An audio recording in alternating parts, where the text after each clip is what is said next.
Okay, very good. So a nice way to start is if I ask you to tell me your name and what you've been doing all these years and what we're talking about today. Right. My name So is you're on. Bradley. All right. My name is Bradley Angel, and I am the Director of Green Action for Health and Environmental Justice. And Green Action is a multiracial grassroots organization founded in late 1997 by grassroots leaders from urban, rural, and indigenous communities that I had worked with actually for about 10 and 11 years prior to the forming of Green Action. And we work on the wide range of pollution, health, and justice issues affecting urban, rural, indigenous communities, primarily in the West and very occasionally, as capacity allows, a little further, but primarily across California, Arizona, Nevada, Utah are our main battlegrounds. Hmm. And you told me that you've been working in Utah for something like 20 years. And I know you spend a great deal of time there. So can you tell me a little bit more about White Mesa and what's going on? Yeah, and actually, I started working with communities in Utah around issues of existing and proposed hazardous waste disposal facilities back in the late 1980s, before Green Action even existed.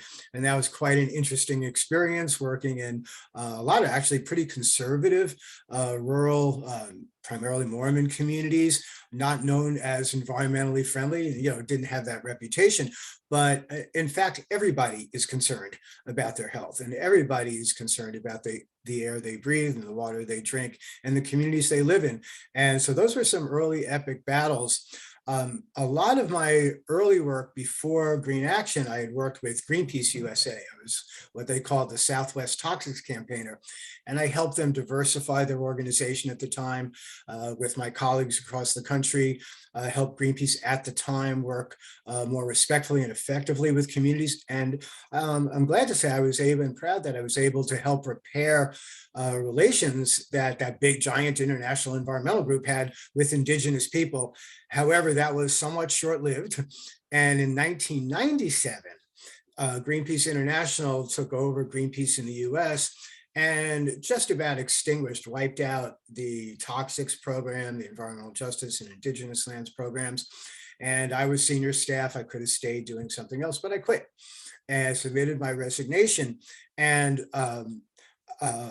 one of the main reasons was not only just abandoning communities, which I wanted no part of, but communities really wanted a group that they would lead. And I was honored that they asked me to work with them.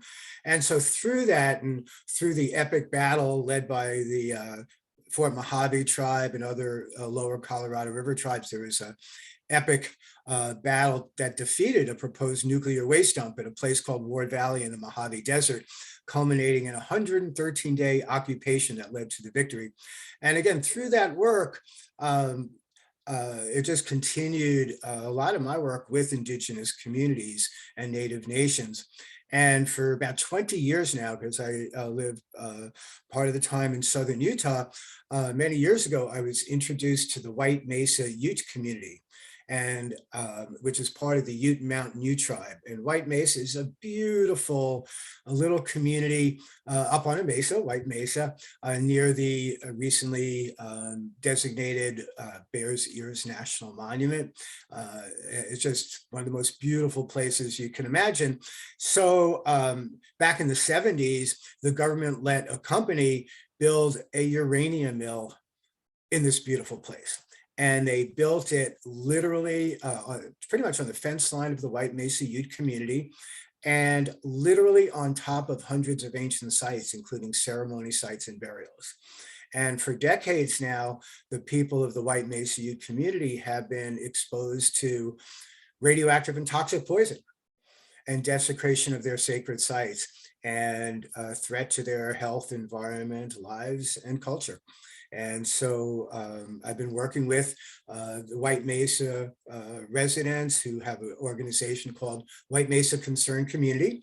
And again, and we're glad that working with them, increasingly the tribal government's been playing a pretty active and important role, really standing up for their tribe, for their community and environment and culture. And that is also just becoming just an enormous battle of profound importance. It's the last uranium mill in the United States, and it is turning into an international radioactive waste facility. So the battle is on, and we could talk more about that. Wow. Well, I've been to that area, and I've been to Hovenweek. Do you know what that is? Of course. And that's just an amazing area, the architecture, the ancient architecture, and the way you can learn about how people lived by what they built.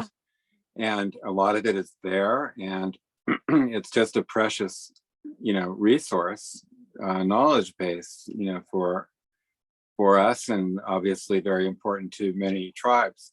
So when Bears Ears was formed, several tribes came together, right, and lobbied. Yes, there's a Bears Ears Intertribal Coalition, because the Bears Ears, which is a vast area, it's named after a formation of that looks like Bears Ears. And in all the languages of the tribes that really, in that region, it translates, I understand, I've been educated about, into something resembling the words Bears Ears. And it really stands out on the horizon. And from White Mesa, that you have Bears Ears, really close by. And directly to the east is also Sleeping Ute Mountain, which is one of the very sacred places of the Ute, as I've again been educated about. So White Mesa sits not just in a beautiful scenic place, but one of profound cultural importance as well. And, real people with kids and lives and families and hope and dreams live there. And every day they deal with the knowledge that radioactive waste from around the world now is being dumped in their backyard, on top of their ancestors, on top of ceremonial kivas and ancient, structures as well. And also, there's threats to groundwater, which the tribal government's environmental department has played a really important role in starting to document and going back and forth with the company who caused this. And part of the reason that Green Action exists is that, and why community people from so many diverse communities form Green Action, again, from West Oakland, California, and Richmond, California, to farm worker communities in the San Joaquin Valley, like Kettleman City, the Madres of East Los Angeles, San Isabel, the Mojave Elders of the Colorado River Indian tribes, and others. The main reason that these groups decided to form an organization that would fight and stand up and, for justice and take action and not sell out is because the government doesn't protect the people. The government doesn't uphold justice. And, we have laws in this country, and they're not good enough. We have environmental laws that exist that are violated, aren't good enough, but even the ones we have are not, in many cases, adhered to. We have religious freedom laws, protection of indigenous people's rights to practice their religion and culture.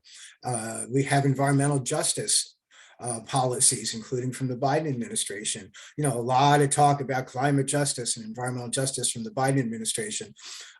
Trump, of course, didn't even pretend to care about that. But, for a decade, for so many years, we hear this rhetoric, but the reality on the ground is different. And this is very true with White Mesa. It is an atrocity. It's an outrage. And, I should mention, we also have, the sacred site protection laws.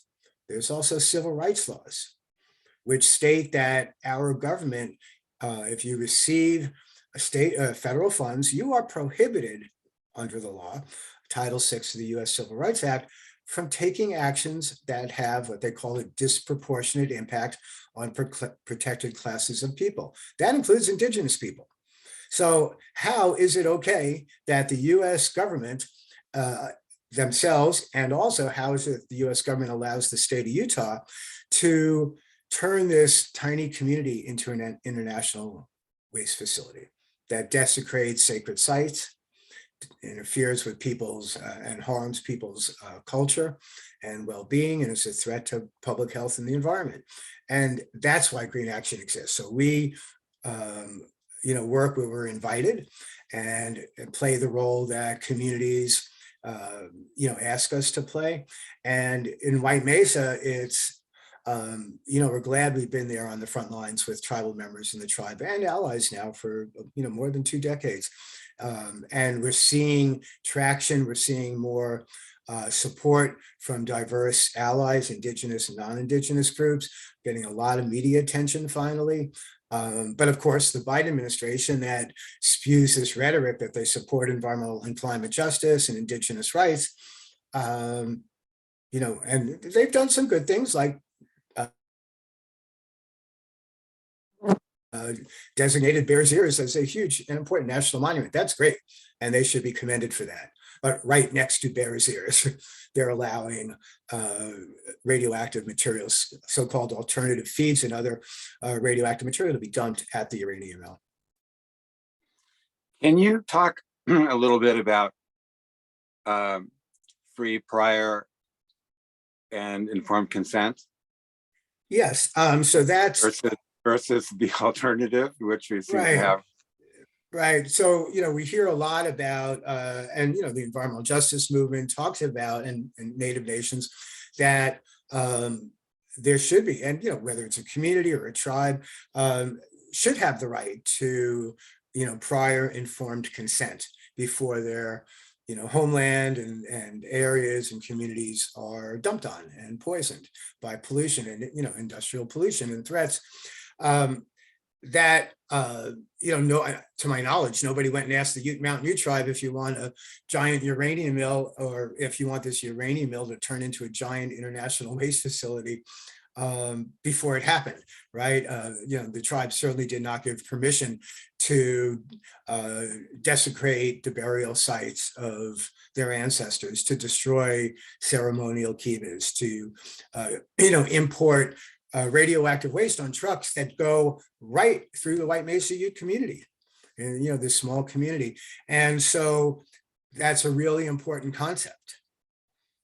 But in reality, it doesn't happen. And White Mesa is not the only example that it doesn't happen. Decades ago, again, at the start of Green Action and work that I was engaged in just for a few years prior to late 97 when Green Action formed, as I mentioned earlier, working with the Fort Mojave, Kutsan, Cocopah, Chemehuevi and Colorado River Indian tribes to fight the proposed Ward Valley nuclear waste dump, again, off reservation, but clearly sacred and traditional land.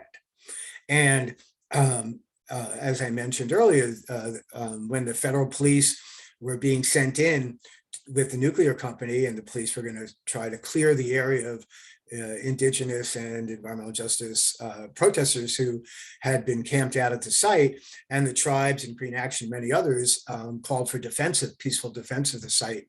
And it turned, as I mentioned, into a 113-day standoff and occupation against the police, and until the White House had to cave in. But during that struggle, the White House sent the head of the Bureau of Indian Affairs and top White House officials to meet with the tribal government, and to demand that, and the US government actually threatened the tribes. I was the non-tribal member invited by the tribes to kind of observe. I was in the back of the room with the elders as all the tribal presidents, chair people, and council members were meeting with the White House guys. And the White House threatened the tribes, and they said, and I'm pretty much quoting verbatim, the US government does not fund tribes engaged in criminal activity against the US government. You're occupying federal land, supposedly illegally. Take down the barricades or you will lose all of your federal funding. And for Native nations, that's huge. And there was dead silence in the room. And I'm in the back of the room thinking, damn the US government, right? This is yet another crime that's going to go down in the history books. And, literally, threatening, education, health programs, housing programs, jobs. And the tribal leaders asked the feds to leave the room, the White House guys to leave the room. And I knew this was going to be the decision, kind of would that nuclear dump happen? And the vice chairman of the Fort Mojave Indian tribe, a really amazing man and a hero and well respected by all the river tribes, Llewellyn Barrickman, he stands up with his cane and says, when I was young, they took me from my family and they cut my Mojave hair and they beat me because I just spoke Mojave, and they tried to strip me of my culture and they intimidated us and humiliated us. And then he raised his cane and said, we cannot be humiliated again. The barricades remain. It was one of the most beautiful things of all time in my life as an activist and just human being. And everybody cheered and they said, bring the feds back in the room. And it was this beautiful moment where the feds come in really cocky and arrogant, thinking they're going to get the surrender. And the tribal leaders tell them the barricades will remain until the nuclear dump project is canceled. And the federal government, and before they stormed out of the room, Preston Arrowweed, a traditional leader from the Kutzon Nation, turned to the feds and said, which one of you is going to shoot me? Because that's what it's going to take to get me off this, out of the occupation and stop defending our land. And these guys just ran out the door. And it was great. It led to the great victory. And I take a couple of minutes to talk about this because that battle and victory has inspired the Kutzon and Preston Arrowweed to stand up against cyanide leach gold mining at Indian Pass, which was defeated a couple of years ago. It might come back, but score one for our side. Green Action was proud to stand with Preston and the tribal members and tribal government. They're fighting another proposed cyanide leach gold mine called Oro Cruz. It's inspired the people from White Mesa. And and all these people have now been supporting each other. And that's a role that Green Action has helped play, is networking and sharing these stories. You can actually win. Do not give up. And that's really important for the people from White Mesa. So every year, the Fort Mojave Indian Tribe in February sponsors a victory celebration. We're now in, the next one this February will be, in February 2024, will be the 26th anniversary. And I'm glad to say the 25th was the biggest gathering since the occupation. It's hundreds and hundreds of people. And people from White Mesa came, and Preston was there. And it's just very inspiring. So when the people from White Mesa return north to their homeland in southern Utah, they return more inspired with more allies and friends. And now we're working with the White Mesa Concerned Community and the Ute Mountain Ute Tribe and many other allies, but led by the grassroots tribal group and tribal member group in the tribe, organizing now and reaching out, and everybody's invited to come to White Mesa Saturday, October 14th, for what's become an annual spiritual walk and protest. It's a 5-mile walk. It kicks off with a rally at the community center and a 5-mile walk procession to the uranium mill's front gate. And Bears Ears is there, right there. And again, people also directly to the east is Sleeping Ute Mountain.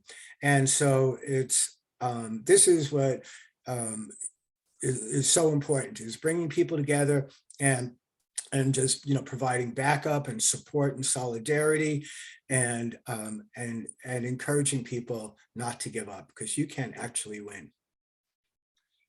Well, that's amazing, because what you've described at White Mesa is a high pressure situation, and Ward Valley obviously as well.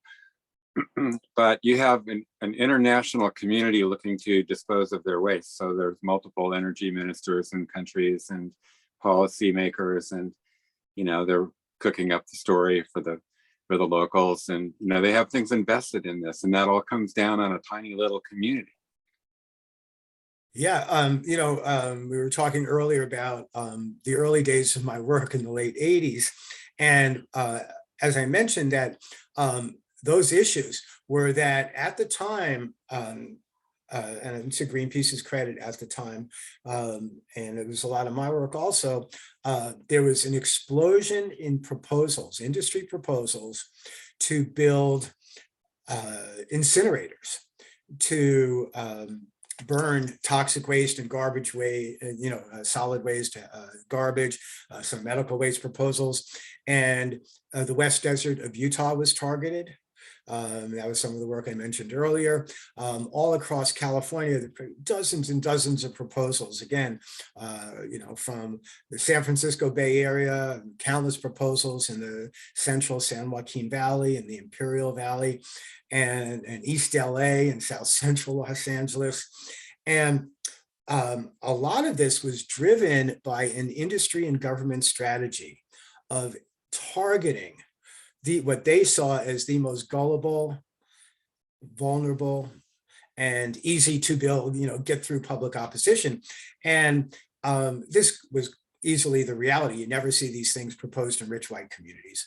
And my work over I've dealt with hundreds of these projects, and there's no doubt where industry and government targets. But this was actually, the government actually had the nerve to put this in paper. So back in 1984, I believe, the state of California's Integrated Waste Management Board commissioned a consulting firm called Sorrell and Associates, and they did an infamous study. And I'm just paraphrasing the name of the study, but something like the political difficulties of siting waste to energy facilities. But basically, it was a report, and it did not say go dump on poor people of color. Exactly, but it pretty much said that. And it listed the characteristics of those communities they saw as most likely to resist, and we all know what those might be, and those least likely to resist, and those were rural, low income, in need of jobs, lower education, and religious. And what we saw, and so, you saw it primarily low income people of color communities. You also saw low income and working class and highly religious and rural Mormon communities in Utah. And again, as I mentioned, hundreds of people from those communities rose up as well, although the state of Utah rammed a couple of those through. But when industry ran into roadblocks and fierce opposition they never dreamed would happen from the little farm worker town of Kettleman City, or from the Madres of East Los Angeles, or Black community groups in South Central. They were, I'm sure it would have been great to hear those discussions, but it was probably, damn, we've tried everything. Who's even more vulnerable in their minds? Mm-hmm. And where's it easier to get permits? And so in around 1988, early 89, I started getting calls from indigenous people far across the US, and saying, can you tell me what an incinerator is? It doesn't sound good, but one's proposed for our reservation. And so I got a call, for example, from Navajo people, Dene people in Dilcon, Arizona, on the Navajo Nation, expressing what's an incinerator? We kind of think it's not good. Can you help us? And there's a company called Waste Tech that says they really like Navajo people and they have a special deal just for us. And I was invited to come to Dilcon. And actually, that victory led to really the formation of the Indigenous Environmental Network. But lo and behold, I then got a call in the same time period from Chickaloon Village in Alaska. Hi, we were told to call you. You might know something about this. We need help fighting an incinerator. There's this company called Waste Tech that says they have a special deal just for us. And then I got a call from people, Vivian Jake and her colleague on the Kaibab Paiute Reservation. Special deal just for that impoverished tribe, a company called Waste Tech. Same from Oklahoma. And that's why industry, that was in the 80s. And even the beautiful thing is like 99% of those were defeated by the people and led by grassroots opposition in the tribes and sometimes by the tribal government when they realized what was happening. But that targeting and dumping industry's waste and, toxics and radioactive waste and stuff that would never be tolerated where the heads of government live, where the heads of these companies live, continues to be dumped in places like the White Mesa, on White Mesa next to the White Mesa Ute community. Well, we happen to be talking about quite a few of them these days. Thacker Pass. That's right. Piimaha, and Paiute language. And we're also talking about the so-called Lithium Valley, which is in Imperial Valley when you're describing low-income communities and, you know, people of color and all their vulnerabilities. And we know their air quality problems because of the receding of the waters of the Salton Sea and the blowing of airborne materials and dust containing herbicides and pesticides and probably a lot of other chemicals that I'm not even aware of. So they all have this in common, this targeting and pressure. Is there anything you can say about Lithium Valley? Because that's so obtuse in a way. You know, the technology is not really being discussed because they say it's intellectual property and it involves removing lithium from geothermal wells in a second stage process. And no one seems to know how much lithium there is, how long it would be productive for, what the exact impacts are to water and air. Still, I presume there are some, and CO2 releasing and so forth from the construction and all of that. So there seem to be a lot of hidden costs even when, you know, we have a special deal just for you. Exactly. And, you know, it's also, you know, the lithium boom is also being framed, and it's a very challenging issue, I admit, because it's being framed as a green part of the green revolution and getting away from fossil fuels. And to an extent, that's true.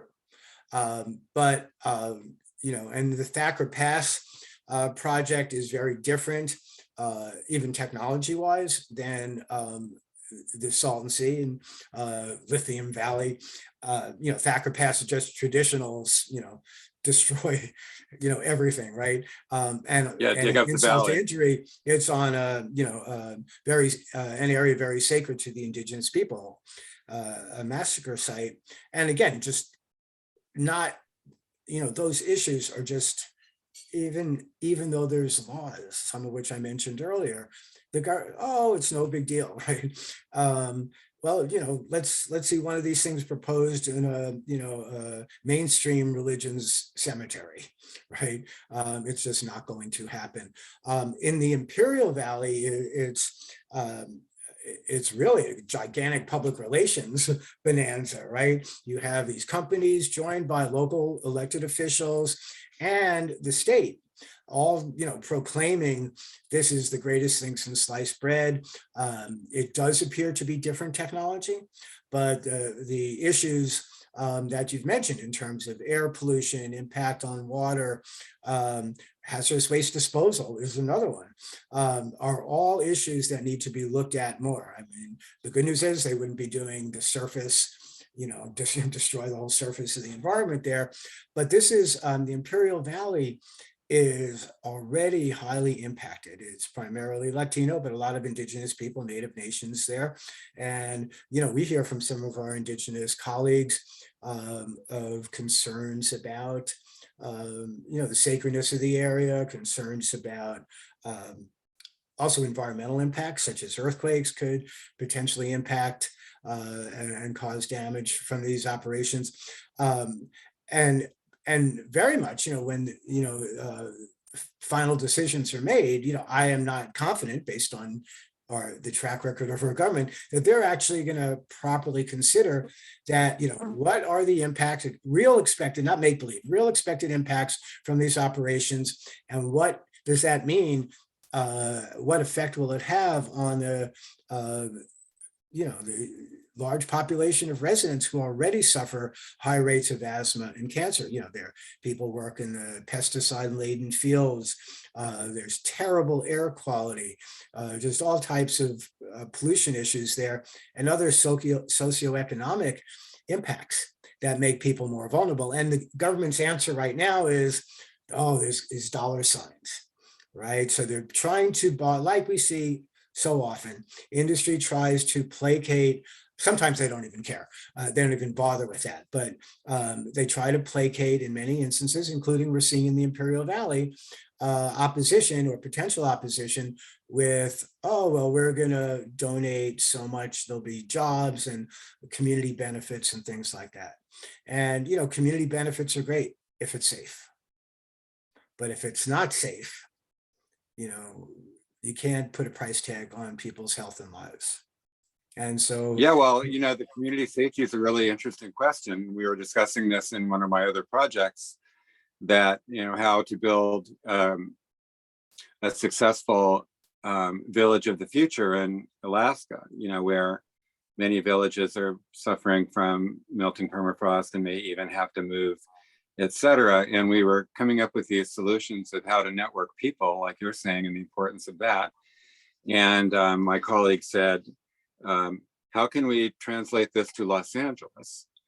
And it wasn't exactly the follow-up question that I anticipated, but really it gets to the heart of what you're saying. And here in California, we live in a larger community that includes, let's just say for the sake of conversation, everybody. And in the Brawley geothermal field, apparently there was research done correlating the time and location of drilling activities with earthquake swarms in the area. And I know there's a similar study going on involving Dr. Michael McKibben and others related to that location of the geothermal activity at the south end of Salton Sea and its proximity to the fault. And apparently it's much closer. But I have not yet seen research that would indicate that an earthquake swarm triggered at Brawley would have any less impact on the potential fault slippage that has been suggested could well produce an 8.0 earthquake in the state of California. Yeah, I'm not an expert in that, but these are all issues that really need to be considered. But if you look at the government websites and industry websites and the, Salton Sea, Imperial Valley, the Lithium Commission, it's all rah, rah, rah. And part of what our colleagues in the Imperial Valley, including Clemente Civico del Valle, who we work with on a wide range of issues, pollution and health and justice issues. Everybody's trying to get a handle on, what are the potential impacts? How do we understand, is this technology that's being proposed in the Salton Sea, is it really safe? Yes, it appears to be different than proposed, say the Thacker Pass project, but that doesn't mean it's okay. And but there's a lithium rush, and it's like the gold rush, and they're seeing dollar signs. And if Green Action's position is, if something can be done safely and is really needed, but done safely without harm to people, health, environment, sacred sites, that's a good thing. We're not convinced that's the case with the Salton Sea projects, and only if things are safe and acceptable to the community, then they can talk about community benefits and negotiate that with the community. So, too often when there's dirty industrial projects, I'll give you an example. In California, there's 2 commercial hazardous waste landfills. There used to be 3, including in Westmoreland, right by Brawley. And that dump, thank goodness, closed just a couple of years ago. But all 3 are in Spanish-speaking farm worker communities, not a coincidence. All 3 were approved decades ago with racially discriminatory permit processes. The Kettleman and Buttonwillow facilities that are operating today are operating on expired permits. And again, permits issued years and years and years ago with straight up racism, English only processes, with police intimidation of residents. And but in Kettleman City, I'll give the example, Kettleman City itself is an unincorporated town. And so the county, Kings County, benefits enormously from the tax base from the biggest hazardous waste landfill in the West, run by Waste Management, Chemical Waste Management, the Kettleman Hills Hazardous Waste Facility.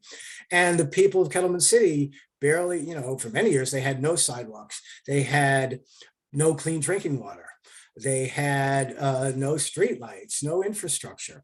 And it's still pretty much like that. The only reason Kettleman City has clean drinking water now is thanks to a civil rights complaint and settlement that Green Action and the community group reached with the state in 2016. But so this is another example where, the company will donate for school uniforms, or they give out little trinkets and frisbees with, could you imagine giving a chem waste management, from a toxic waste company to kids in their schools? I mean, this is what happens. So they dangle the dollars, right? And our government lets this happen, right? So rather than our government taking care of our lowest income communities, they use these as dumping grounds, government approved dumping grounds. And this is what we call environmental racism. This is what is unjust.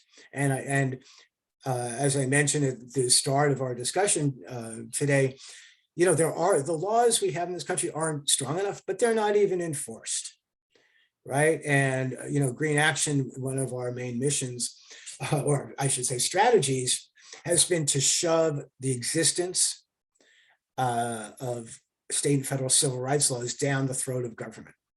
And years ago, government agencies, several, told me at one point, oh, we don't have to consider civil rights in our permit decisions around a toxic dump or in, some other nasty polluting industry. I said, oh, really? I don't recall seeing an exemption for you in the law. And so we've been effectively using it, including to bring clean drinking water to Kellerman City. But these are all issues that affect White Mesa. White Mesa is a civil rights issue, an indigenous rights issue, a health issue, a justice issue. And how is it that the Biden administration, like every Democratic and I'm not even talking about the Trumps, but because we knew which side they're on, they didn't even pretend to care. But Biden administration, Obama, Clinton, they all pretended to care about this stuff. Clinton had the executive order on environmental justice, but they don't follow these things. It's meaningless. Maybe they'll throw some grants out to some, nonprofits. And that buys off some groups, and that buys their silence. It doesn't buy Green Action off, that's for sure. And we're like, to hell with your grants to environmental justice communities and organizations. Make the right decisions so we don't have to exist. Do your job.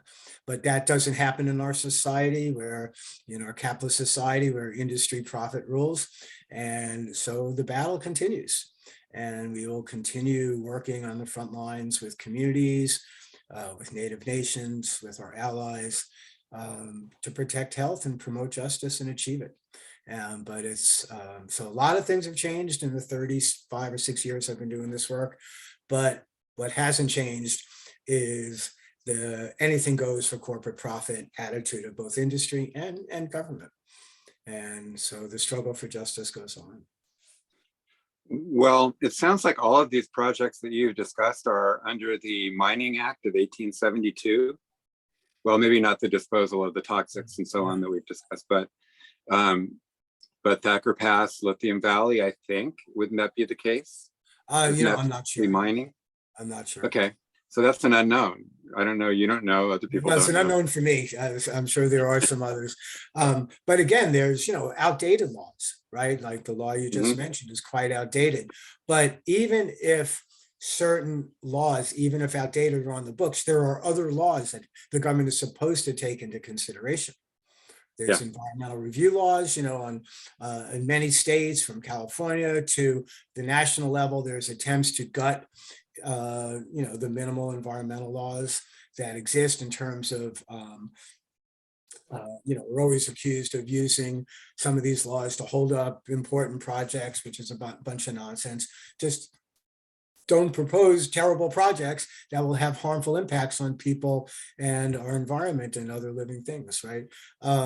And so, but that's the other, even in, in San Francisco, even in San Francisco right now, there's an attempt by the supposedly progressive, mainstream, mayor, it's some members of the Board of Supervisors to weaken environmental review in San Francisco. But that's the same on the state level, it's the same on the federal level. So it's a never-ending battle. And this is, one of the reasons that as I look back, and Green Action engages in We don't do a lot of lobbying or legislative work, very minimal, only on the most important things. But this is why, I think that, we continue to participate in regulatory and permit processes. We do our homework. We're not scientists, but we know scientists, and we're not technical experts, but we know them. And so we do our homework. But most important, I think one of the most important lessons is, some things change and some things don't. And action is really, in many cases, what it takes to win. And, that's what it took to win in Ward Valley. That's what it takes to win from East LA and Kettleman City, and a cleanup site that we're helping Comité Civico del Valle in Brawley, where the state was just going to do a partial cleanup of the Purecro pesticide contamination site. Not that it's all they're doing a great job, but they're doing more than they initially planned. And so and we really applaud the indigenous people up at Thacker Pass, and want to continue supporting that. But the reality is that our government does not protect people or people's health and the environment, and does not promote justice, certainly for low income and working class and people of color communities. And that's why, standing up and, doing our homework and standing up and fighting for justice has to continue and has to be successful. Good ending. Good ending. Wrapped up nice and tight there. There you go, there's really no choice. Cool. We want to live in an awful, unhealthy place that's detrimental to people's health and well-being and economic success, or do we want to enjoy life, liberty, and the pursuit of happiness? Yeah, exactly. I'm going as soon as we're in a few minutes, I'm gonna be packing up my car and my dog and with my wife, and we're heading up to, I don't know if I had mentioned, if you know where Laytonville is in Northern California, you know where Ukiah is. And Laytonville, there's the small Caddo tribe rancheria, and it's a really impoverished tribe, like many other small tribes, is nearly wiped out. But in the 70s, Mendocino County constructed garbage dumps. Oh, where should we put these garbage dumps? How about on a hill right next to this impoverished rancheria? Literally. And then let's look the other way when toxic waste is dumped and burned there for years. And so anyhow, heading up there because it'll actually be on the coast west of Laytonville, but it's a family memorial for Lewis Hoagland, who was chief of the Wailaki tribe, and he had lived for most of his life on the Caddo Rancheria, and he died after just this incredible fight against cancer, and the toxics have been leaking onto the rancheria and the adjacent neighborhoods for decades now. And, I never counted, but I've probably worked in 250 or more communities in my 36 years of doing this work. This is one of the worst. And people are dropping like flies. And, we finally got the government to pay a little attention, but they got to get the people out of there. They have to relocate the tribe. The Caddo Rancheria wants to be relocated, keep that contaminated land because there's some burials there, and but try to get whoever wants to move to a safer location. But creating a new reservation, that is an uphill battle. And meanwhile, people are dying at incredible rates with wild illnesses. And so it's just the same old. And it's just tragic. So that's why we keep. So the work goes on. Work goes on. All righty. Yeah. So I'm going to get going. So let me Okay, talk cool. to Yolanda from White Mesa. And if we can get her, it would be great to have even a snippet from her. Her. Yeah, I'd be more than willing to spend time with her and do a Zoom. That'd be absolutely great. So on her schedule, when she's ready and willing, I'm there. All right. So I will be in touch. Let me know how this came out, and we'll take it from there. Yeah, good. And any pictures, any video, anything like that you can share would be absolutely. That worked really well with Preston. They really like that.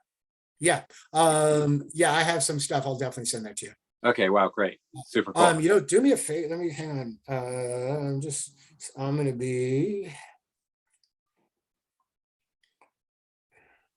I'm trying to see if I have on my phone.